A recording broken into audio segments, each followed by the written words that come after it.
Shri Shri Radha Krishna Abhyam Namaha. Obeisances unto Radha Krishna. So Jiva Goswami treated Harinamamrit Vyakaranam like another scripture.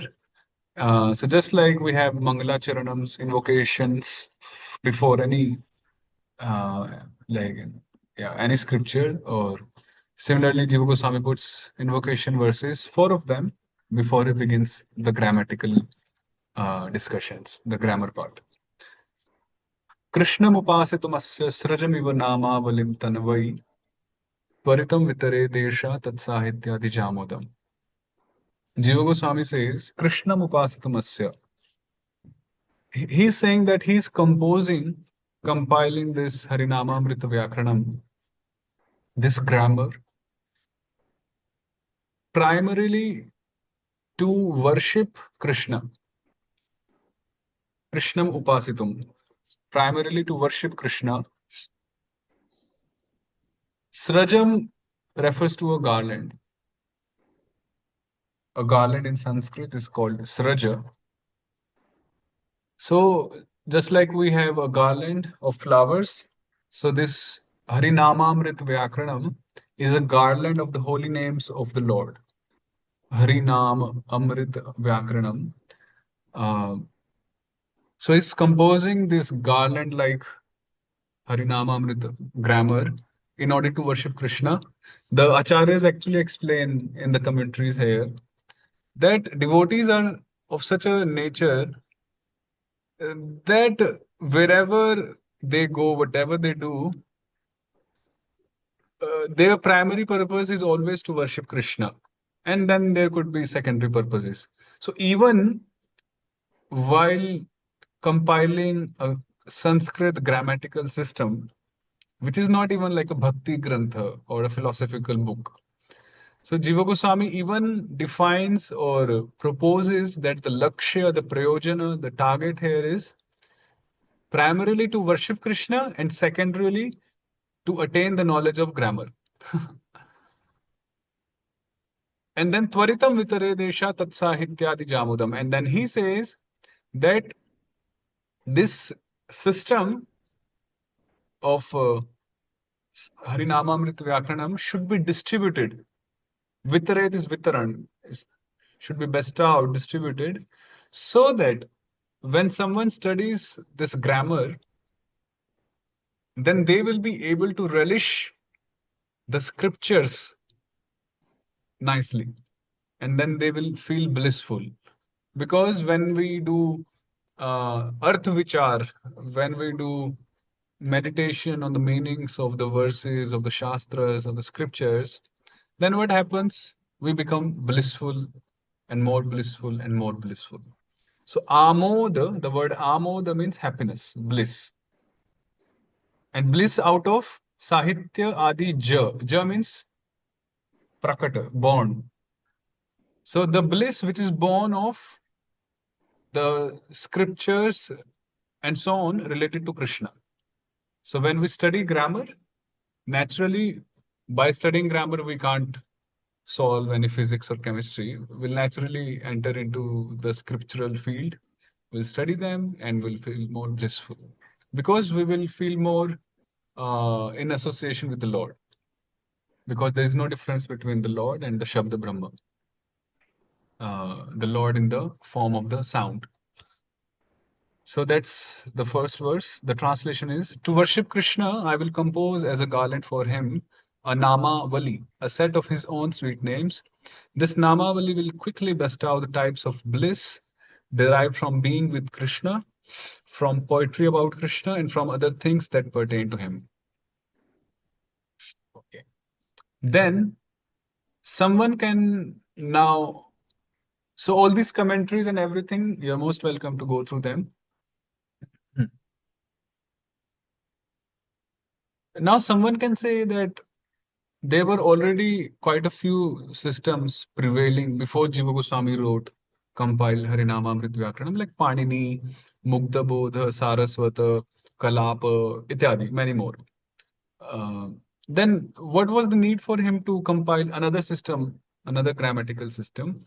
So Jiva Goswami says आहत जल्पित जटितं दृष्ट्वा शब्दानुशासन स्तोमं हरिनामावलिवलितं व्याकरणं वैष्णवार्थमाचिन्मः. Jiva Goswami personally, he studied all of the grammatical systems in detail, and he saw two main faults in them. One is uh, Jalpita, Jalpita and Jatitam. Jalpita means like we have the word Prajalpa in Upadeshamrita. Prajalpa means like nonsense talks, useless talks. So, because other grammatical systems they do not have anything to with the Lord or anything to do with the Lord's pastimes, names, qualities, ityadi.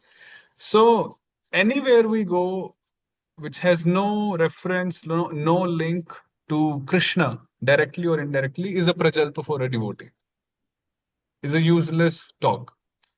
So that's why he says that all other systems they are simply prajalpa, useless talks.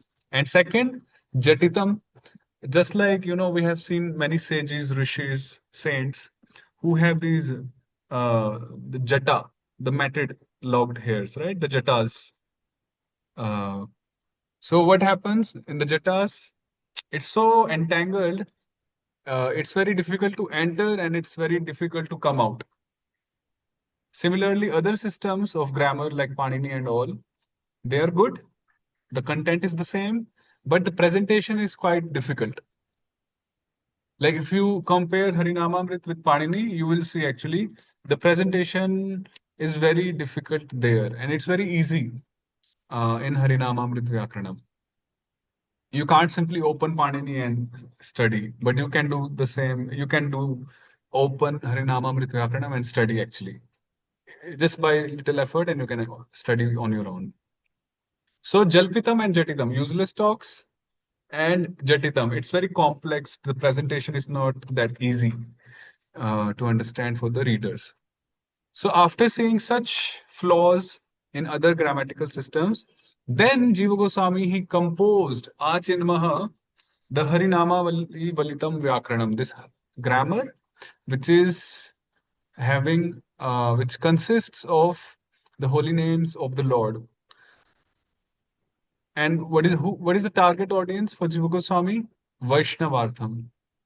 The Adhikari is the Vaishnava group. He's compiling it for the Vaishnavas. Anyhow, those who doesn't have faith in the holy name itself, they don't chant the holy names. Then what to speak of them studying grammar based on the holy names of the Lord? Those who do not even have faith in the holy names and they don't chant, then they can't go for Harinamamrit Vyakaranam, which is based on the holy names of the Lord. It's like a secondary usage of the holy names, right?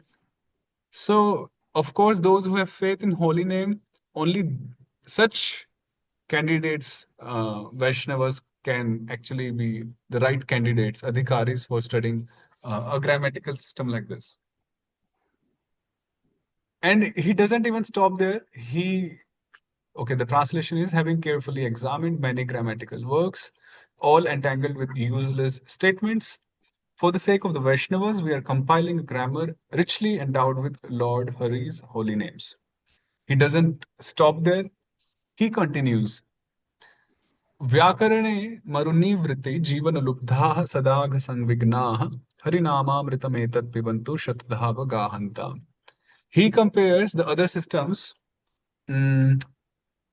of grammar with a desert, a region of desert. Maru means desert. Now, just like a person who's thirsty, he looks for water in the desert region, but does he attain water? No. He only attains grief, distress, misery, scorching heat of the sun, and so on.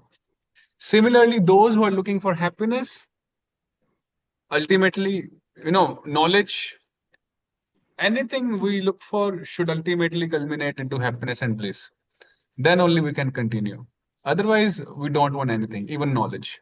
So those who are looking for bliss, ultimately, and if they are looking the bliss in other systems, then they will only attain misery and they won't be able to attain any happiness. So that's why he's inviting. Agachatu, agachatu, come here, and etat harinamamritam pibantu. Please drink this nectar of the holy names of the Lord in the form of this grammatical system. And if you are not satisfied just by drinking, then shatadha avagahantam. Then dive into this nectar hundreds of times.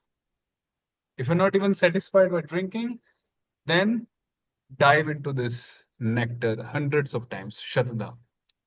Let those who hanker for water in the desert of Sanskrit grammar and who are therefore constantly beset with difficulties drink the nectar of Lord Hari's names and let them dive into this nectar again. So this meeting is going to end. So we'll resume tomorrow.